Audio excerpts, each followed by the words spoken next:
মেয়ে যদি আরো মানে বিসিএস ক্যাডার বা ডাক্তার ইঞ্জিনিয়ার প্রধানমন্ত্রী হয়ে যায়, বাট মেয়ের বাড়ি যদি কোনোভাবেই ফরিদপুর হয়, তাহলে কখনোই বিয়ে করবে না। কারণ হচ্ছে তার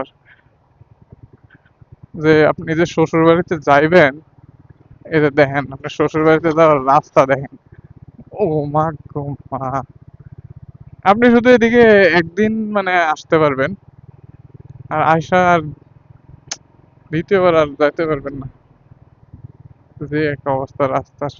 হ্যাঁ, তবে আপনার ইয়ে আছে, আরেকটা উপায় আছে। আপনি যদি মিলিয়নিয়ার হন, যদি হেলিকপ্টার দিয়ে আসা যাওয়া করতে পারেন, সেই সামর্থ্য থাকে, তখন আপনি এদিকে বিয়ে করতে পারেন। নাইলে আপনার ফরিদপুর বিয়ে করার দরকার নেই, কারণ রাস্তার যে অবস্থা দেখেন, এই রাস্তাতে আপনি মানে কোনোভাবে সম্ভব না এদিকে বিয়ে করা।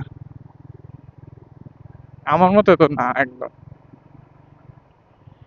কারণ পিছনে আরো মানে ভিডিওর মধ্যে আছে আরো খারাপ খারাপ রাস্তা, এগুলোর মধ্যে হয়তো বোঝা যাইতেছে না, বাট আমি রাইড করতেছি ভাই, আমি বুঝতেছি কি যে একটা অবস্থা হয়েছে। ও এই যে দেখেন দেখেন, বলতে না বলতে আবার শুরু হয়েছে রাস্তা।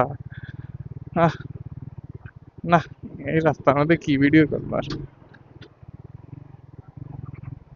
ভিডিও বন্ধ করার সুযোগই পাইতেছি না, একটা অবস্থা।